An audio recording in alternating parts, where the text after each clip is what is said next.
Sie kommen aus der ganzen Schweiz. Sie sind modern und gleich auch traditionell. Sie sind so vielseitig wie ihre Dialekte und haben eine gemeinsame Leidenschaft.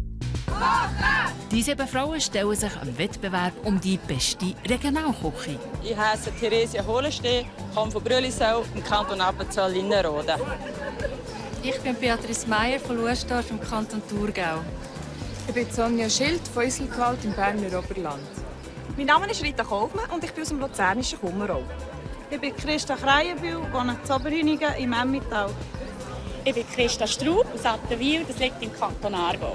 Und ich bin Ina Pedrun und komme von Lawin im Engadin. Das ist die 10. Staffel von SRF bei den Leuten Landfrauenküche.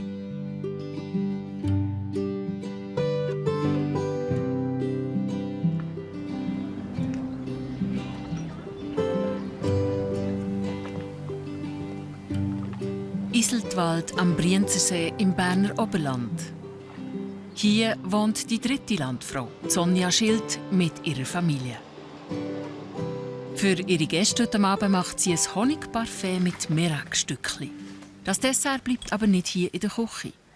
In der Parterrewohnung von Schilds ist kein Platz zum Essen für die 6 Gäste. Das alles muss mit hier? Ja, also. Du musst Sorge haben, dass sie den Teduis mehr renken. Könntest du mir ja Sorge, kein Problem. Sie muss dann alles Gekochte aus dem Haus tragen. Müssen wir nicht pressieren, es schmilzt so Sonne. Ja. Wie machen wir es denn, wenn es schifft? Es gibt wir noch so 2 grosse Schirme, die wir halt mit denen oder sogar auf dem Sitzplatz können. Sonnenschirm. Ja. Mit dem Essen die Strasse auflaufen und alles in ein Barackli transportieren. Hier wird angerichtet, nebendran serviert.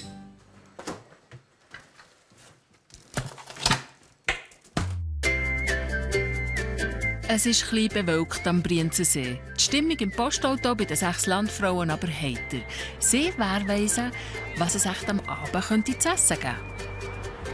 Sonja kocht eigentlich sicher etwas Währschaftes, habe ich das Gefühl. Die Rede war ein bisschen von Fisch, weil wir am Brienzersee sind. Ich habe jetzt gesagt, nein, ich lasse mich überraschen. Es gibt sicher von ihrem Käse. Sonja hat mir auch erzählt, dass sie aus der Metzgerfamilie kommt, dass ihr Vater und ihre Brüder immer noch Metzger und sie hat das auch gelernt. Und ich bin auch so ein bisschen hin und her gerissen, ob Fleisch oder Fisch. Aber ich denke, also im Hauptgang kommt sicher ein recht bisschen Fleisch auf die Dauer. Sonja ist noch gerade nicht mit ihrem Essen beschäftigt.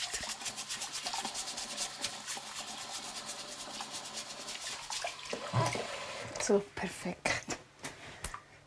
Jetzt muss ich gleich mal Schuhe anlegen.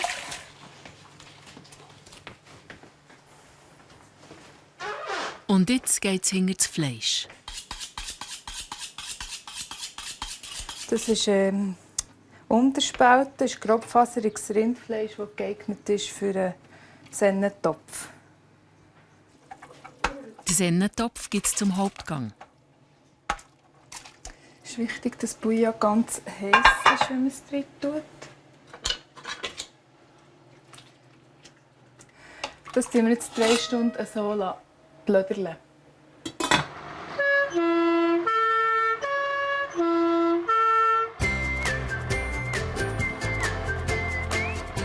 Nicht nur das Essen, auch die Dekoration von Sonja gibt im Postauto zu reden. Bei der Deko. Edelweiss ist sicher, also kann ich mir sehr gut vorstellen, dass das wird sein. Oder Sonnenblumen.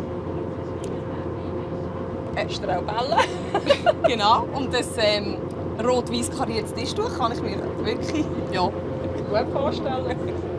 Würde gut zu einer passen. Edelweiss, Volltreffer, ausgestochen aus Herdöpfel vom Garten. Ich tue es dann gut abtrocknen und dann frittieren. Das braucht ein bisschen Fingerspitzengefühl, aber ich hoffe, es kommt gut. Die Reste vom Ausstechen kommen mit anderem Gemüse zusammen in die Suppe zur Vorspeise. Mein Puls ist schon ein bisschen gestiegen. Ja, jetzt bin ich schon ein bisschen nervös, ob es wirklich alles klappt und warm auf den Tisch kommt.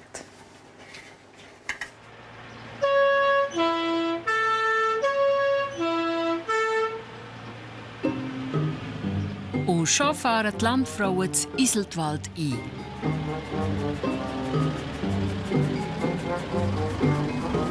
Sonja, der Beat, King und die Schwiegereltern stehen parat.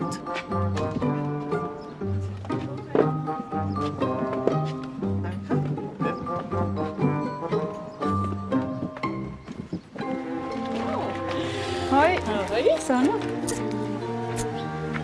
Hallo Christa. Hallo.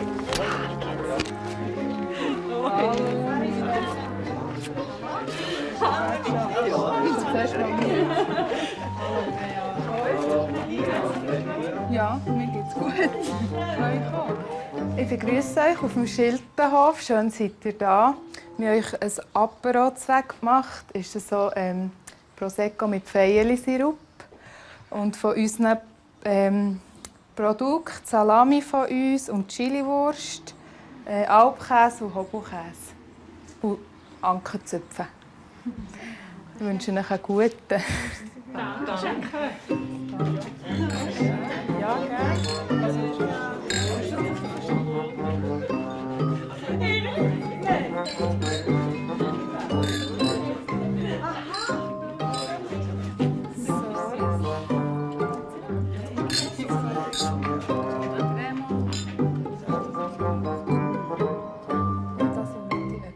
Also, ich gehe jetzt wieder in die Küche und überlasse euch Beat und die Familie. Viel Vergnügen.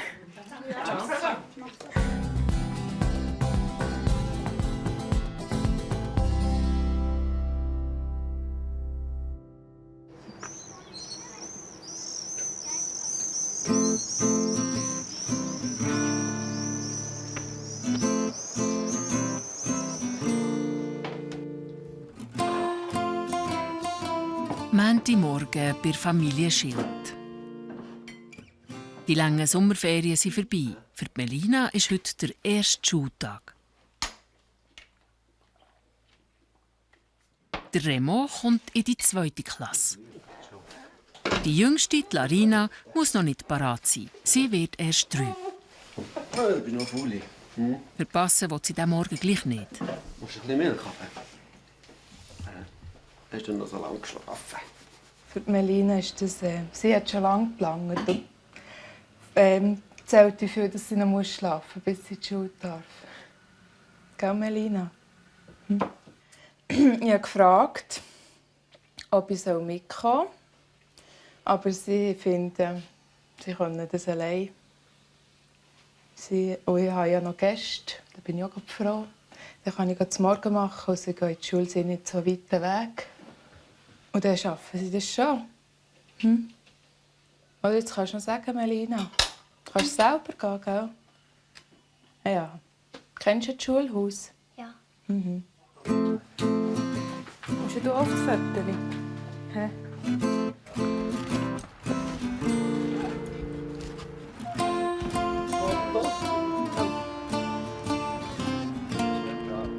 Habt ihr einander nicht? Nein.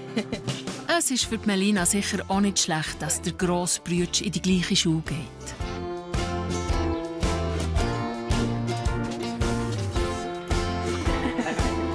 Tschüss. Morgen.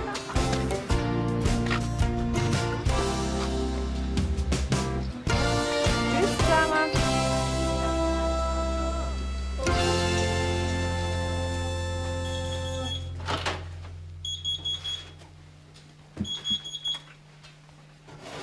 Die Zöpfe sind für das 2. Morgen, das Sonja macht. Das für ihre Feriengäste. Ja, können wir den Kindern zum Morgen essen? Die essen im Barackli. Schlafen tun sie im Stall, im Stroh. Ist gut, Larina.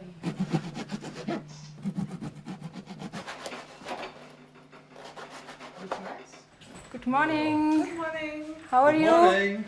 Very well.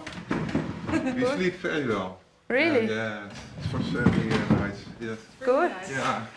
Very good. Special and nice. Special, yes, it is. Just for 1 or 2 nights, but not for a whole week. No, I don't think so. But Yes. So you like tea or coffee for breakfast? I like tea. Tea also? There's self-service. Yeah. Help yourself. Okay. Okay, thank you. Etwa gäbe es Touristen, die nicht wissen, auf was sie sich beim Schlafen im Stroh einlösen und gerade wieder kehrt ummachen, sagt Sonja. Die Holländer aus Den Haag sind begeistert.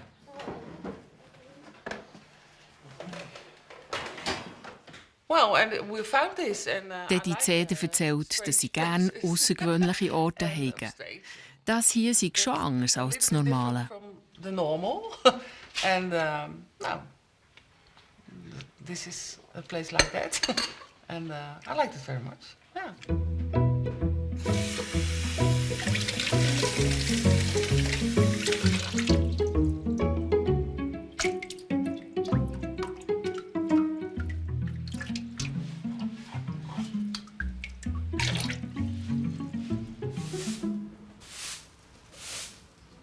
Der Stall steht im Sommer leer, die Kühe sind auf der Alp.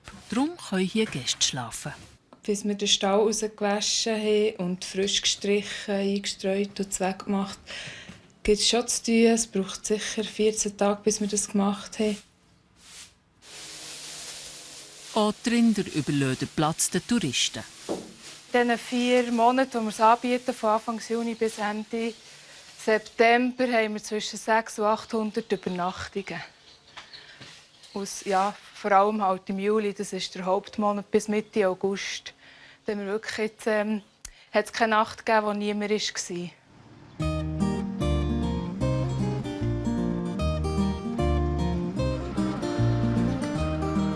Die Kühe kommen ja dann auch wieder zurück in den Stall und brauchen zu essen.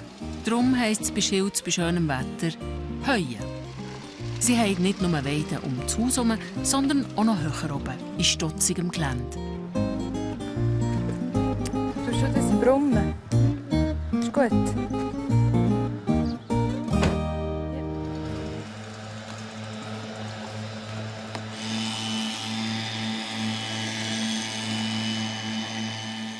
Am Anfang war ich nicht so Fan von den Bläsern. Hier ist halt mageres Land. Das heisst, wenig Heu, wenig Ernte. Und das lässt sich so gut nicht blasen, wenn es noch stotzig ist. Dazu geht es viel ringer und x-mal schneller als von Hand mit dem Rechen. Am Schluss ist aber gleich noch der Rechen im Einsatz, dass nichts verloren geht. Darum, es ist relativ arbeitsaufwendig bei uns. Wir sind wirklich von Anfang Juni bis der erste schöne Sommertag gibt, bis Mitte September sind wir einfach dran bei jedem schönen Tag. Der Ertrag vom Sommer kommt im Winter dem Vieh im Stall zu gut. Es wäre aber gut, wenn es einfach längt zu Futter, bis wir wieder auslassen können. So Ende April können wir zuerst mal wieder weiden. Und das ist aber schön, wie es gerade so bis dann längt, das Futter. Dann haben wir dann auch wieder das Gras verrossen. Und dann so 15. Juni können wir neben dem Vieh wieder zur Alp. Und dann brauchen wir den Sommer nichts, dass wir wirklich alles mähen. Der Remo hilft seinen Eltern, weil er das gerne macht. Und? Einfach, dass wir ein bisschen schneller sind, dass wir dann noch am Abend sägen können.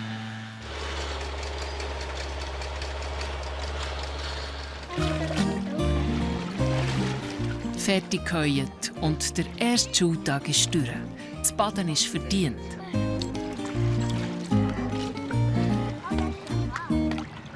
Der Brienzensee ist sehr speziell, weil es halt eine schöne Farbe gehört zum Dorf oder zur Gegend. Aber wir sind mehr mit der Alp verbunden als mit dem See.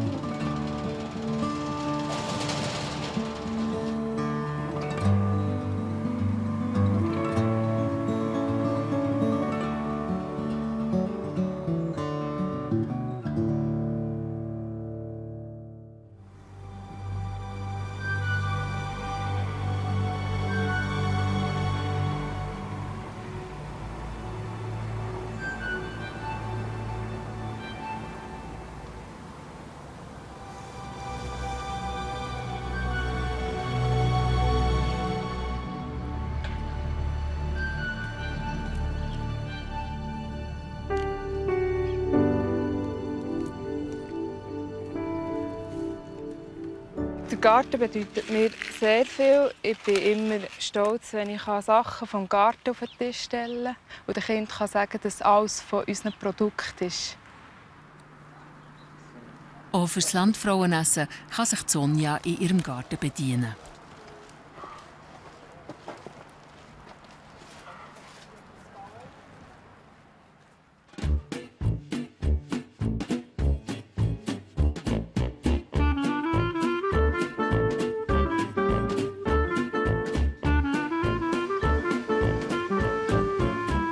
Sonja, ihre Freundin Silvia Wulschläger, hilft beim Landfrauenessen kochen. Dass ihre Brezeln gut kommen, ist klar. Etwas anderes macht der Silvia mehr Sorgen. Bei den Pommes frites habe ich einfach ein bisschen Angst, dass sie weich werden. Das ist meine grösste Angst. Ja, weil einfach von hier rauf zu zügeln, dann ins Barackli und alles gleichzeitig anrichten. Und dann wird es vielleicht noch ein bisschen feucht vom Wetter. Das macht mir ein bisschen Kummer, aber das wird schon gehen. Derweil gäckelt Sonja an einer anderen Form von ihrem Lieblingssujet, dem Edelweiss, um. Wenn ich Zeit habe, mache ich sehr gerne, tue ich mir ein bisschen Zeit für solche Sachen. Aber im Winter, natürlich mehr im Sommer, habe ich nicht so Geduld für solche Sachen. Jetzt ist aber noch Sommer und Sonja nimmt sich gleich Zeit. Schliesslich soll ihr Essen für die Landfrauen auch optisch etwas hergeben. Die Merengen werden im Ofen bei niedriger Temperatur eher getrocknet als backen. Stopp. Kein Auto, die Strasse. Etwas ausserhalb von Iseltwald haben Schilz eine Weide. Hier hausen die Eseli, die den zwei älteren Kindern gehören, Remo oder Melina. Was ist eigentlich, Larina? Und seit letzter Nacht hat auch die Larina ein Eseli. Ist mit los, Larina? Kannst du ein bisschen streicheln? Hä? Was gehst du? Ich bin das lieb.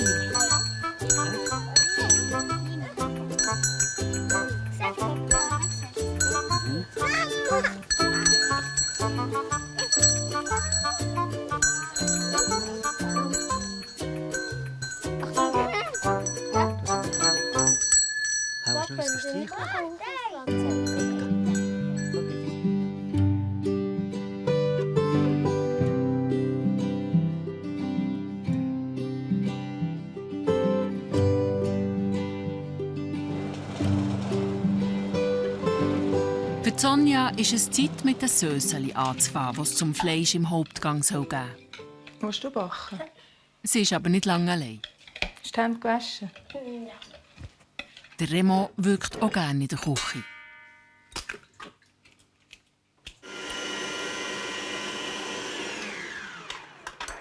Daneben macht Sonja ihre Cocktailsauce. Also es kommt schon noch die vor, dass wir zusammen kochen oder backen. Aber meistens er tut für sich etwas und ich tue dann meine Sachen machen. Er hat seine Vorstellungen, wie er es machen will, und tue ich da nicht reinreden. Ich mache einfach das Cake, das ich Lust habe. Und das freut mich eben, einfach etwas für die Familie zu machen, zum Essen. Weil die Mama, die kocht ja nur noch für die Landfrauen. Remo sein Cake kommt 60 Minuten bei 180 Grad in den Ofen.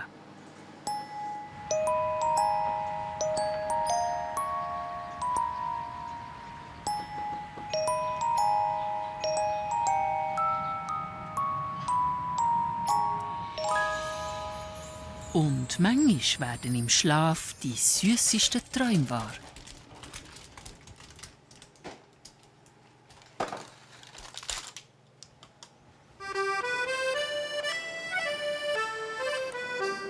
Schilz wollen noch einen Ausflug machen. Auf ihre Alp wollen sie die Taubler besuchen. Au, Kopf angeschlagen. Also das Zentrum ist zuständig, dass die Älpler genug zu essen haben und saubere Wäsche. Und sie hat gesagt, sie könnten noch ein bisschen Gemüse brauchen. Und darum habe ich da von meinem Garten noch ein bisschen etwas weggemacht für die Senne.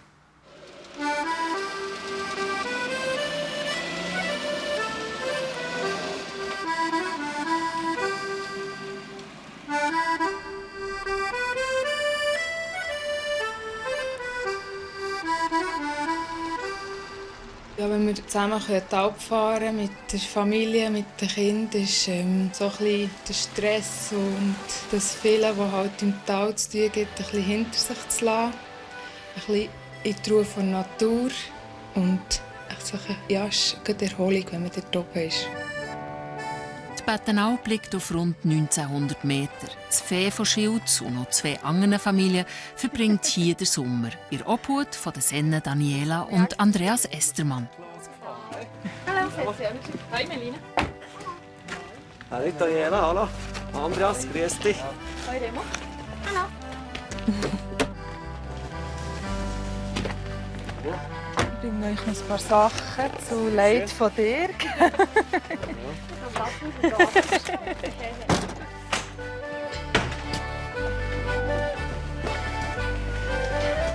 Und sonst läuft's? Ja. Ja. Muss. Gut. Kari. Ist die? Genau, nein, so. Dankeschön. Die Flasche. Willst du etwas trinken? Nein, danke. Ja, Gott. Die Daniela ist ursprünglich Köchin und Sonja braucht ihren Rat. Dann noch der Ablauf vom Samstag wegen dem Kochen. Und schön kannst du schauen, ob es passt. Ja. Ja, das passt sicher. Die grosse Herausforderung für Sonja sieht Daniela nicht im zeitlichen Ablauf. Wirklich das Wichtigste ist einfach, dass es heiß ist. Und ich denke, das ist wirklich die Herausforderung, weil sie halt mit den Baracken oben das Zeug parat macht und dann, dass es wirklich auch heiß auf den Teller kommt.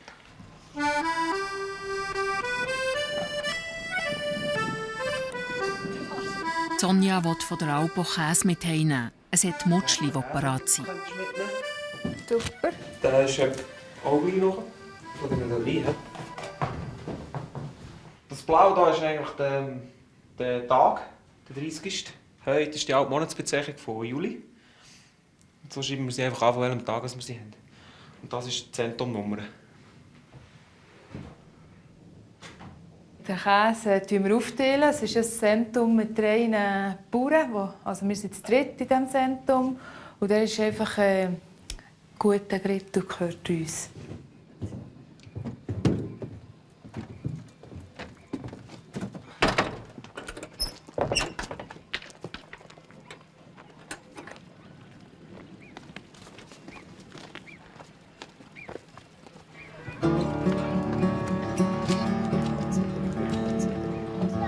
Also tschüss zusammen, merci, gell? Tschüss.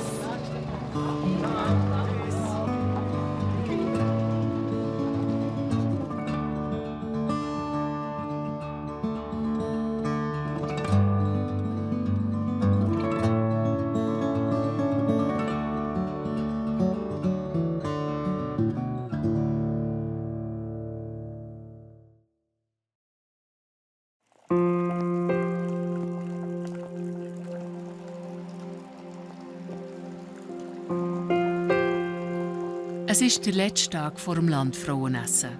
Sonja muss den Käse von der Alp verarbeiten.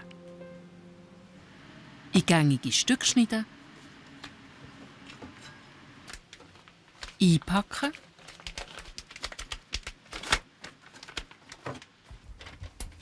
und beschriften. Schau über die Straße. Dann geht es damit in den Dorfladen. Und kein Auto. Ist gut.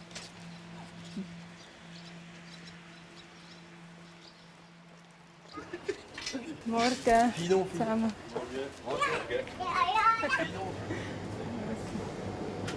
Grüß dich. Im Laden weiss Sonja genau, wo ihre Ware herkommt. Lieferschein habe ich noch. Ja, sehr gut. Merci. Danke. Ja, merci vielmals. Drückst du den Daumen am Samstag, gell? Tschüss, Katrin. Salut. gell?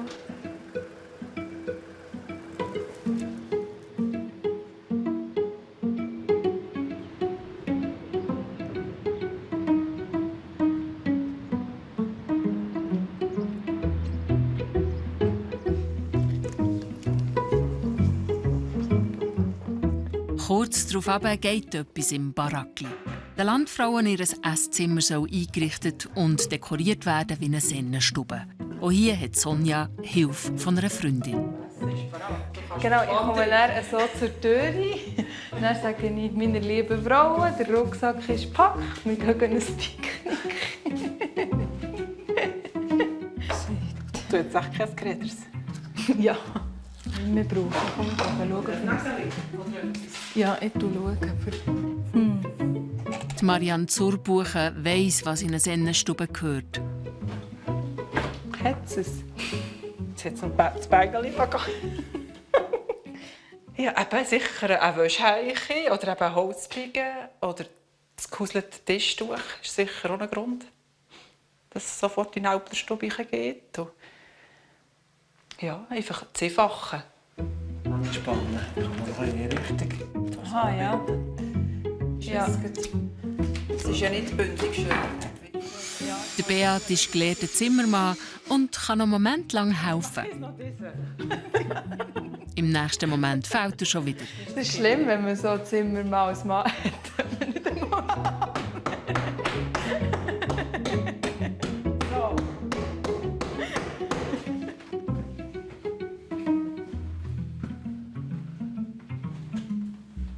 Jetzt. Die Melina und die Larina wollen heute beim Znachtkochen helfen. Und für das brauchen sie Eier.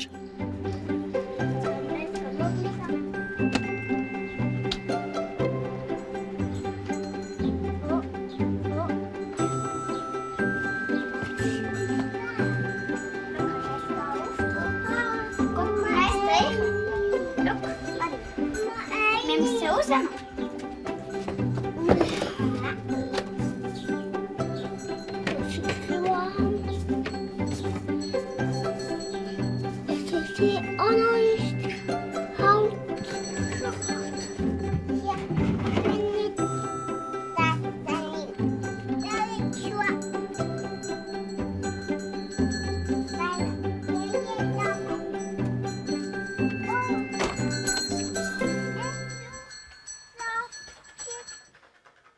Auseinanderziehen. Gut, du ohne Schale, bravo. Zum Znacht gibt es einen Brot-Äpfelauflauf mit Vanillesauce. Wir müssen noch ein bisschen warten.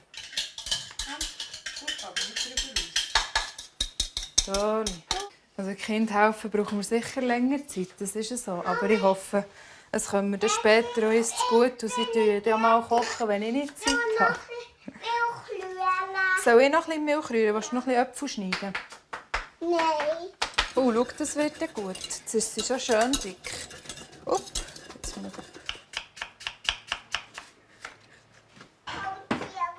Hoppla.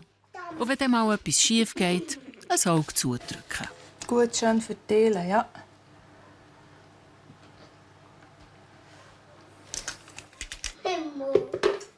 Willst du ja verschieben?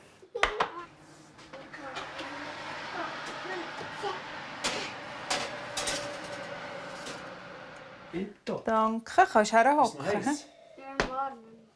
Sonja und ihre Mädchen zaubern aus Brotresten und den ersten Äpfeln, die im Garten am Boden liegen, ein Znacht, das alle gerne haben. Ja. Du kannst mir gerade einen Löffel geben. Ist so gut. So halb? Ja, kannst du 2 geben. Hopp. Oh, darf ich endlich 2? Ja. Nein. Komm, schau rüber.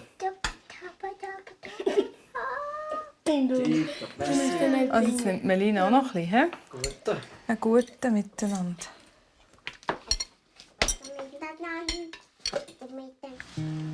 Das wir vorhin noch versäckelt, da ist mir hinten das Tor auf dem Ladenwagen und dann ist das Gras innen rausgekippt. Ich das zuerst abladen.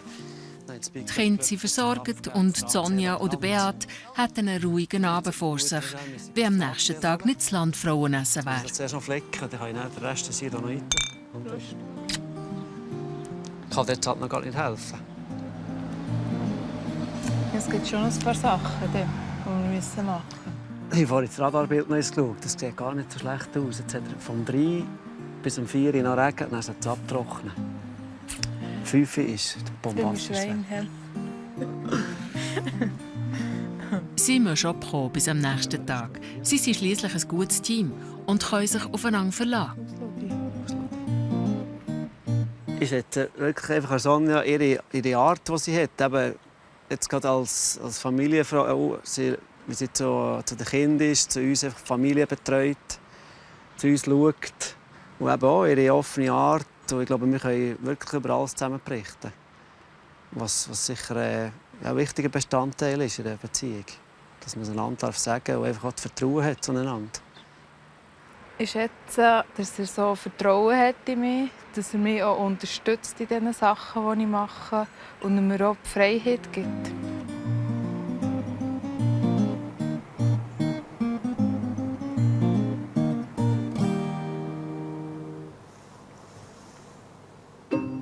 Ohne die Unterstützung von Beat wären heute keine Landfrauen gespannt, was sie bei der Sonja erwartet. Also, dann gehen wir schauen, ob Sonja gekocht hat, ob es etwas Feines zur Nacht gibt. Kommt noch mal mit. So, Frauen, nehmt noch einen Platz.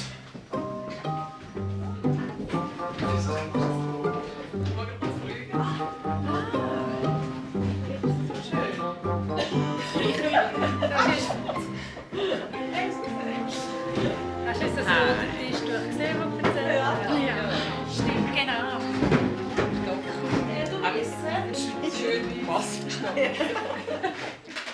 Ich habe mich passend angelegt zum Tischtuch und zur Dekoration.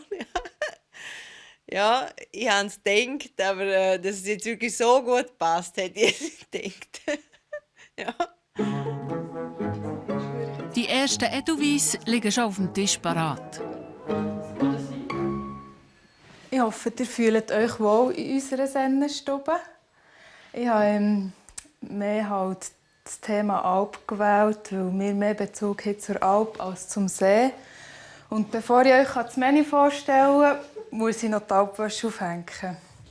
Also, zur Vorspeise gibt es Alpkräutlisuppe mit Bettenalpmutsch und Kräuterbrot.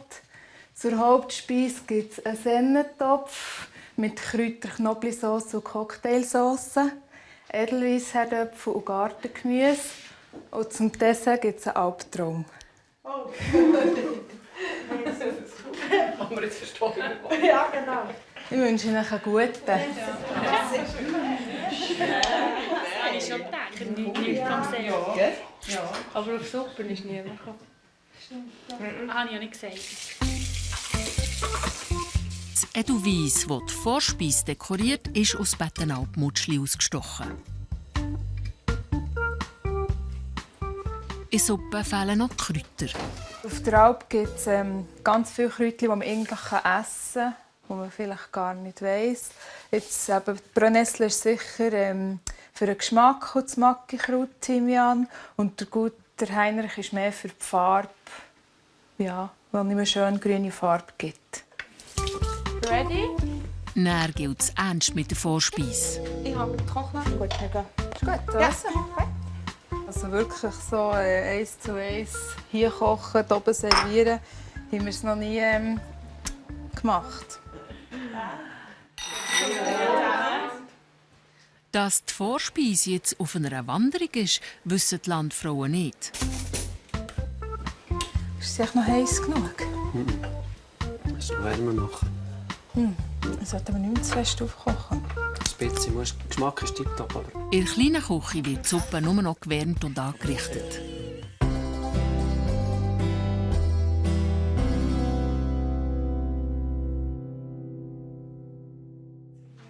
So, Frauen, darf ich den ersten Gang servieren? Das Besteck ein bisschen auseinandernehmen, braucht ein bisschen viel Platz. Die Brettchen sind sperrig und schwer. Der Beat kann nur eins auf das Mal servieren. Das braucht Zeit. schmeckt so. Ein guter, ja. Menschen so?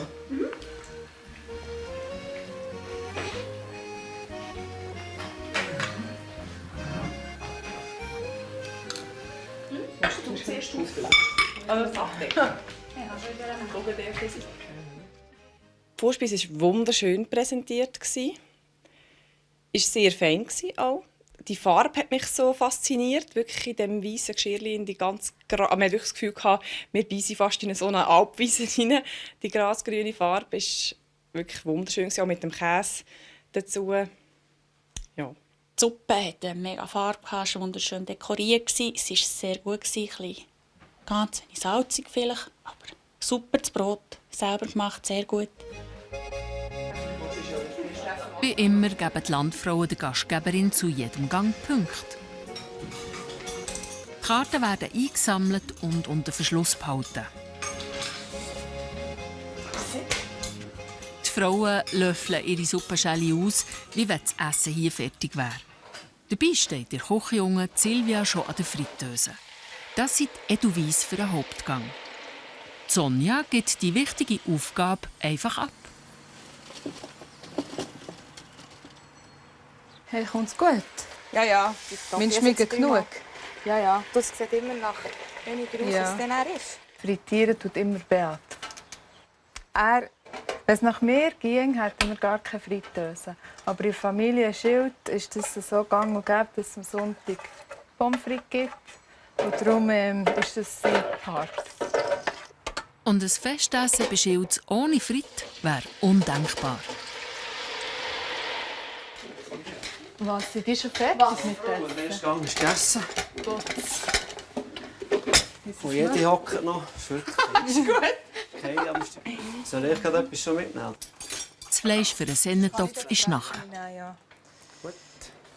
Das Gemüse dazu bekommt der letzte Anstrich. Eigentlich müssen sie ja nicht auf die Linie schauen. Nein.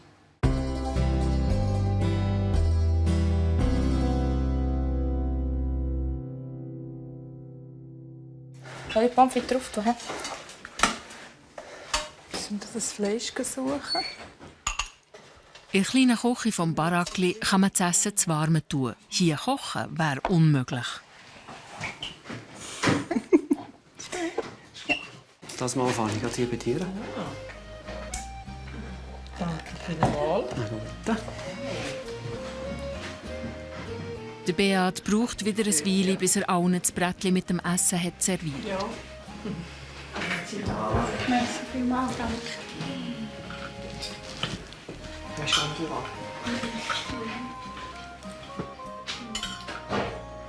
haben jetzt auch streng zum Servieren. Ja. Die Idee mit den Edelweiss immer, oder? Die Herdöpfel, Edelweiss ausgestochen, das ist eine super Idee, kreativ und es passt zu ihr.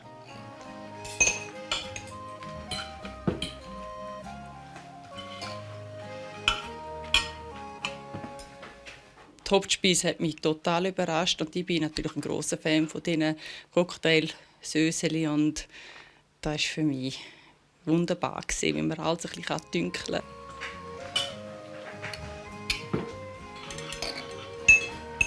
Und mir ist es schön warm. Ja.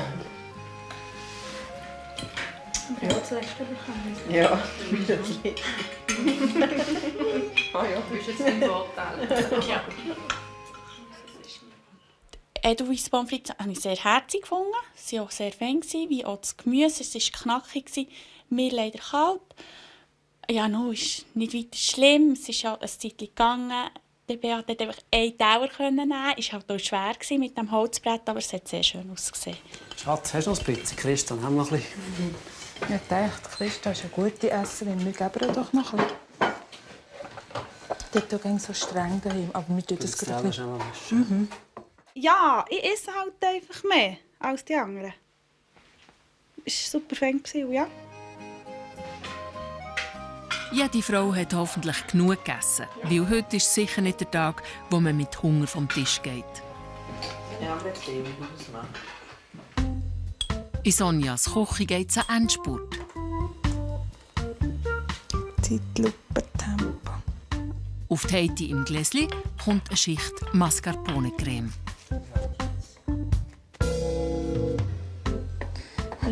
So. Oder hier mit. Aha. So. Ja. Genau. Und dann so hier mit. So. So wäre schön. Oder? Und im Barackli wird das Gerührte und Backete noch richtig auf dem Brett büschelt.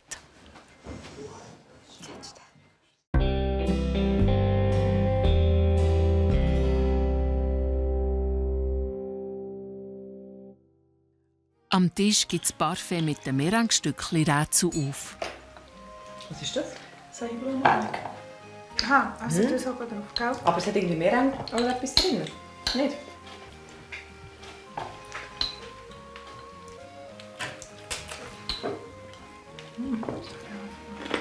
Ich weiß nicht. So ein bisschen was. Und da hat es ganz sicher etwas drin. Da hat es Merengue drin. Siehst du? Ja. Nein, aber ganz, das ist sicher. Da hat es nicht etwas drin, aber ist sicher, dass es Merengue ist. Was soll es denn sonst sein? Ich bin nicht so der Dessert-Typ, aber die verschiedenen Cremeli, die sie gemacht hat, sind wirklich sehr, sehr lecker gewesen. Und auch speziell, es hat noch irgendeine Merengue in der Glasse rein gehabt, wo man ganz fein rausgespürt hat. Und der andere Dessert mit der wilden Heidelbeere war sehr schön präsentiert, schön farblich abgestimmt. Ja, ich glaube, besser kann man es nicht machen. Ich liebe es, wenn es verschiedene Sachen gibt, vor allem so klein. Es hat dann schlussendlich zwar wirklich einen Haufen Dessert gegeben, also, ja, aber ich habe natürlich alles aufgegessen, weil es eben so fein war. Fein, hä? Mhm.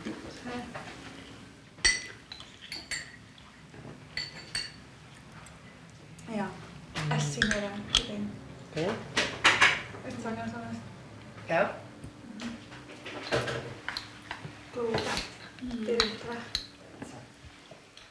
Auch beim Dessert fällt das Edelweiss nicht. Das Edelweiss hat mich sehr beeindruckt, was sie da selber kreiert hat aus Merengue. Das ist alles mit viel Liebe und Herzblut hergestellt. Das war mega gut. Tipptopp. Jetzt können wir mit Möst. Jetzt gehen wir mit Möst. Ja, ein bisschen weniger. So, ist gut. Ich dachte, sie sei viel nervöser und sie viel mehr der Schlotteri, aber es ist noch so gegangen, ja. Ich hätte es nicht gedacht. Schon ein bisschen Herzpöpperchen, ja. Ja. Hast du es danke. Was ist Schatz? Das nicht hast du lackieren? Ja, genau.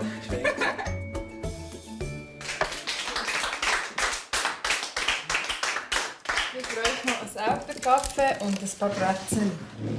Für Sonja und für Beat heisst es jetzt auch hersitzen und geniessen. Nach so einem Essen gehört ein Kaffee-Schnaps dazu.